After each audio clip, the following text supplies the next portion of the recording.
ici, nous sommes en mode normal et je vais faire la conduite maintenant en mode éco. Comme vous pouvez constater, la batterie elle est chargée à 100% et j'ai de quoi réaliser 330 km. Mais comme je vais changer le mode de conduite, donc automatiquement on risque d'avoir un peu plus de kilomètres. Bah voilà, on est passé avec 17 km de plus. Alors comment j'ai fait? Tout simplement ici. Alors j'essaie de mettre pour pas que vous ayez le reflet. Alors comme là ici les modes de conduite, donc c'est le menu ici, hein, vous appuyez sur la voiture, vous arrivez ici, donc mode de conduite et je laisse en régénération fort. Voilà. Et un jour je ferai le test avec adaptatif. Faible et moyen ne m'intéresse pas parce que moi je veux vraiment récupérer le maximum d'énergie. Donc on va faire comme ça. Donc le périple, si vous l'aviez suivi par rapport à la conduite sportive, eh ben on fait pareil pour le mode éco. Donc je vais rouler tout le temps en mode éco jusqu'à vider la batterie pour savoir si effectivement on fait les 346 km ou pas. J'ai le chauffage, donc j'en profite pour vous le montrer. Je suis resté en 25 degrés, ce qui me donne à peu près du 20-21 dans le véhicule, parce qu'il y a toujours un décalage par rapport à la réalité. Et il est en mode automatique. Pourquoi? Parce que c'est le mode en fait qui permet d'économiser de l'énergie, parce qu'une fois que la voiture elle a détecté qu'on est arrivé à la température demandée, elle va couper. Contrairement à celui qui ne met pas auto, elle va toujours continuer à fournir de la chaleur, etc. Et donc va prendre sur la batterie, malheureusement. Allez, c'est parti, je vais commencer mon périple. Donc, allez, ah oui, je suis déjà sur D. Et vous allez voir que je vais faire le respect des limitations des vitesses.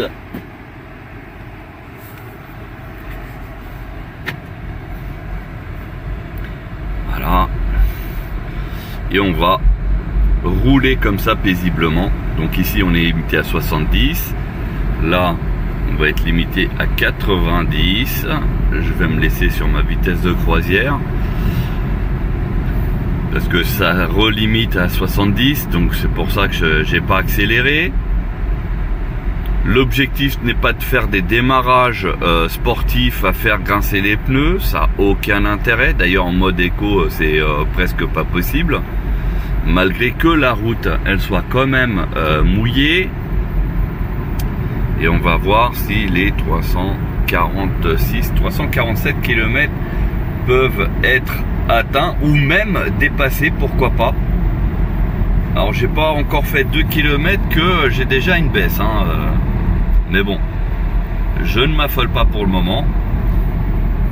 Et allez, on continue le périple et on voit ce que ça donne. Alors retour rapide sur la situation. Je baisse le son parce qu'en fait là ce que vous voyez c'est un clip, hein. C'est YouTube et c'est un clip, donc moi c'est pour le son en fait. Voilà, donc on revient là-dessus. J'ai fait, donc comme vous pouvez constater, presque 16 km et j'ai une autonomie encore de 337, ce qui veut dire que j'ai gaspillé seulement 10 km de la batterie alors que j'en ai fait 16. Donc ça c'est intéressant. Au niveau consommation, je suis à 15,5 malgré qu'on soit en hiver et on a une température extérieure d'environ 7 degrés. Donc là pour le moment ça a l'air d'être très bon. Et si ça continue dans ce sens là, il y a de fortes chances qu'au final on fasse plus de kilomètres que ce que c'était annoncé. Et là ça serait la bonne surprise. Donc je suis sur une départementale, comme vous voyez je ne fais pas de excès de vitesse ou quoi que ce soit, parce que de toute manière devant ça avance pas, et puis ligne blanche, etc. Donc on va se laisser aller dans le flux de la circulation. C'est 1 heure que je roule, la consommation elle a l'air de se stagner à 15 kW de moyenne, hein, presque 16. Par contre on constate déjà que je vais faire plus de kilomètres que ce qui a été annoncé, parce que si on calcule les 50 km que je viens de réaliser plus les 312, ça nous ferait 362 au lieu de 343.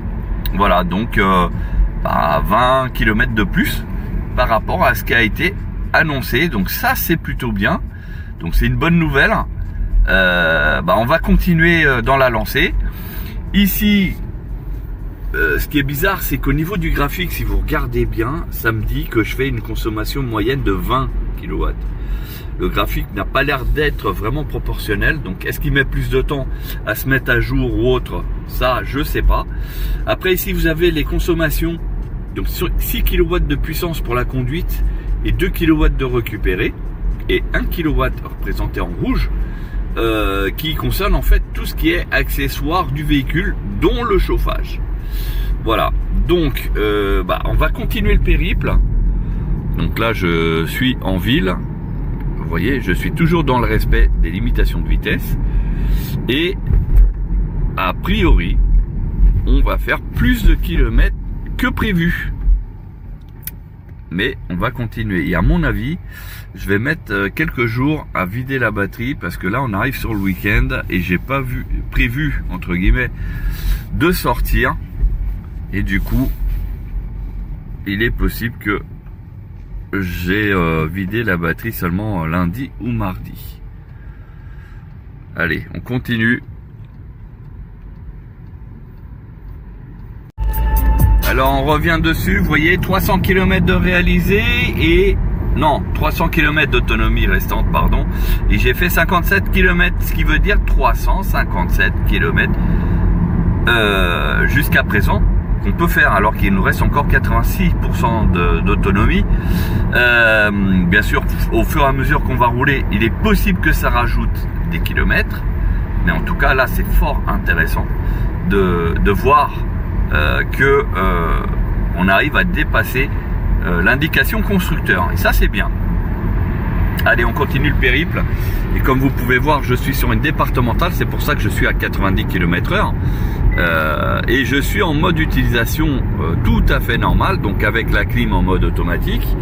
Et de temps en temps, les essuie-glaces. Donc là, les lumières, oui, c'est justifié parce que la météo n'est pas super. Donc voilà, je suis vraiment comme si je conduisais une voiture thermique. Hein. Voilà, ni plus ni moins. C'est un usage vraiment tout à fait normal au niveau de la conduite. Et puis, je pense qu'on aura les résultats qui vont nous surprendre.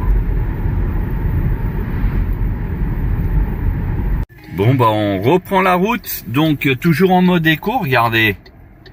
Voilà, donc j'ai déjà roulé un petit peu, pour rien vous cacher, 17 kW et demi. Pourquoi? Parce que aujourd'hui, ce soir, il fait 5 degrés seulement. Voilà, 5 degrés. Alors c'est pas une grosse différence par rapport à la version juste un petit peu avant où j'avais roulé avec 7 degrés, mais là en l'occurrence, ah oui, je viens juste de démarrer et j'ai pas mis la ceinture, vous voyez, je me suis précipité pour mettre en mode éco, mais j'ai pas remis la ceinture. Bon, c'est pas grave, je vais la remettre. Donc 17,4, donc le chauffage lui il a pas bougé, toujours réglé sur 25 degrés. Et puis j'essaye de respecter les limitations de vitesse, hein, comme vous pouvez voir, c'est limité à 50, je suis à peine à 30 km/h, en plein dans un centre-ville. Voilà, donc je ne fais pas le fou, et on va continuer donc le périple à cette vitesse, à savoir combien de kilomètres on peut réaliser avec le plein d'énergie. Donc c'était 343 km de mémoire, parce que là on est déjà sur le deuxième jour, hein, donc je ne me rappelle plus trop bien, non, troisième jour, parce que en fait ça tombe sur un week-end sur lequel en fait je roule vraiment peu, et par rapport à ça le test il est un peu plus long. Et donc là, avec 69%, je peux faire encore 237 km. Et sachant que j'en ai fait 119. Donc vous additionnez et ça vous donne une tendance, savoir si on dépasse les 343 ou pas. Allez, c'est parti, je continue mon périple.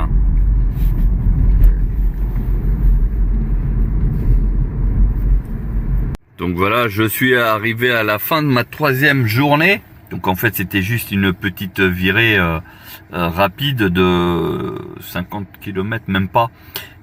Donc voilà, j'arrête le véhicule avec 60%. De quoi faire encore 200 km. Et par contre, ça a consommé cette fois-ci un peu plus parce que 17,7. Donc au total, j'ai fait 149 km. Et si on additionne avec les 200, ça nous fait 349 km. Donc ça nous fait quand même un petit peu plus que prévu initialement. Mais comme vous avez compris, le périple n'est pas encore terminé parce que si vous vous souvenez au niveau de la vidéo initiale, on avait carrément je crois presque 20 km de plus qu'on pouvait réaliser. Voilà. Donc c'est pour ça on n'est pas encore à la moitié de la charge. On est à, ah bah tiens, il vient de baisser, il vient de passer à 59%.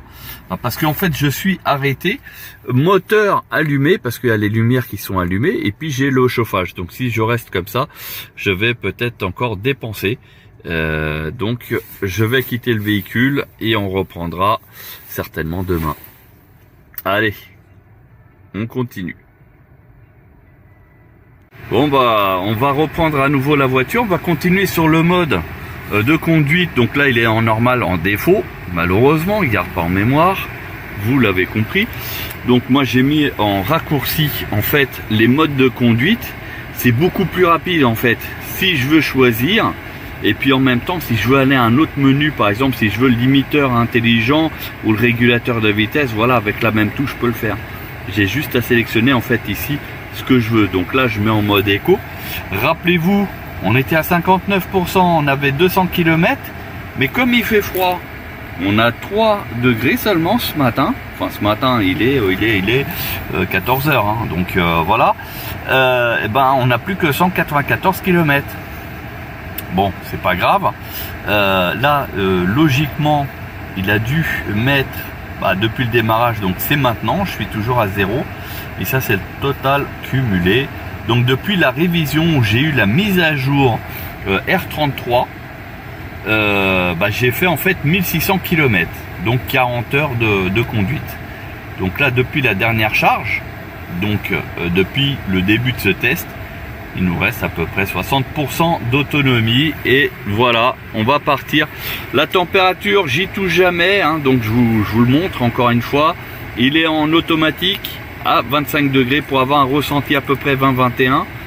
Donc ça n'a pas bougé. Et puis je laisse toujours en fort, et là toujours en mode éco qui est marqué ici. Voilà, allez c'est parti, et on regardera si effectivement on a.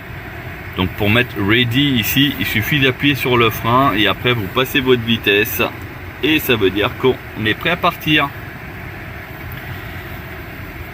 Et allez, c'est parti. Ah oui, et j'ai pas mis ma ceinture, donc je quitte et puis je mets la ceinture, et à chaque fois je vous fais montrer tout ça. Bon bah allez, on part. Alors on continue avec le mode de charge, non en mode éco, pardon, la conduite en mode éco.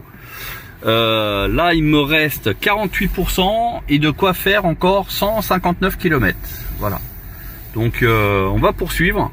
Donc bien sûr il faut repasser à l'écran à chaque fois qu'on redémarre, parce que malheureusement on n'a pas accès, comment dire, on n'a pas accès à, en fait il garde pas en mémoire. Voilà, j'étais en train de chercher mes mots, voilà. Donc on continue. Là les lumières sont mises en route automatique, c'est normal parce qu'il commence à faire un peu sombre. Enfin la nuit commence à tomber. Il est en même temps à 17h30 et on a eu une météo il n'y avait pas de soleil, donc voilà. Température extérieure. Alors comme j'ai mis le clignotant, automatiquement là il me met la caméra avant. Tac tac tac. La météo 12 degrés. Voilà. Donc il fait pas super froid. Vous voyez la température, je l'ai toujours pas bougé, hein, ça reste toujours pareil. Allez, on continue le périple. Petite halte rapide sur la consommation. On est depuis la dernière charge, je suis à une moyenne 18,2, il me reste 18%, donc 65 km, et on va aller donc le plus loin possible, sans aller forcément sur le zéro, mais au moins on verra si on fait les kilomètres annoncés ou pas. Mais à mon avis c'est mal engagé, parce que regardez, j'ai fait 270 km, il nous reste que 65. Si vous faites l'addition, on n'est même pas à 350 km. Et pourtant, au niveau météo, etc., regardez, on est à 12 degrés à l'extérieur. Donc, j'ai fait ça sur une période, on va dire, de quelques jours. Malheureusement, ça n'a pas duré une journée ou deux, parce que, voilà, pas mal de déplacements à faire avec d'autres véhicules. Mais cependant, voilà, j'ai fait le nécessaire. Voilà, donc on va continuer, mais là ça me paraît mal engagé. Alors on revient sur la consommation de la MG4. Donc toujours en mode éco, nous sommes enfin vers la fin de la batterie. Donc il nous reste encore de quoi faire 40 km. Et au final on fera même moins des 350 km. Alors qu'elle annonçait beaucoup plus. Donc du coup c'est une déception. Vous pouvez voir, je n'accélère pas fort sur l'accélérateur, au niveau du bas, au niveau power, vous voyez bien que je suis à peine à 10% d'accélération, donc ce qui est vraiment très faible, très peu. Voilà, là je suis même à 0, donc j'ai pas une grosse conso. Et vous voyez sur la moyenne, vous voyez on est quand même donc 8 heures de route bien sûr, 18,3 de moyenne, et il nous reste moins de 10%, 32 km, donc la conso elle a légèrement baissé, mais de pas grand chose. Alors pendant ce trajet qui a duré à peu près une demi-heure je crois, tac, oui 20 minutes, donc j'ai fait une conso de 15,3 seulement, voilà, donc là par contre c'est intéressant. Malheureusement je sais pas pourquoi ça ne reste pas constamment sur du 15 kW, parce que sur la moyenne générale, donc j'ai bien plus de 18. Voilà, bon je fais pas le fou dans la conduite en mode éco, je suis vraiment en mode normal, avec toujours un chauffage. Donc il faut voir, voilà mon réglage qui a été pendant tout le trajet. Donc la clim avec le mode auto, marqué à 25, mais en fait pour un ressenti 20-21 à peu près dans l'habitacle, parce qu'il y a un bug là-dessus qui va être certainement corrigé, comme je vous l'ai déjà dit à plusieurs fois. Et puis voilà, donc il nous reste encore de quoi faire. 30 km, si on les ajoute aux 305 réalisés, on est inférieur à ce qui avait été annoncé par l'ordinateur de bord initialement, sachant que je n'ai pas fait une conduite de fou. Donc voilà, un peu déçu sur le mode éco pour ma part, parce que comme le mode l'indique, c'est censé faire de l'économie. Donc je vous fais défiler l'ordinateur de bord. Donc attendez, je baisse le volume.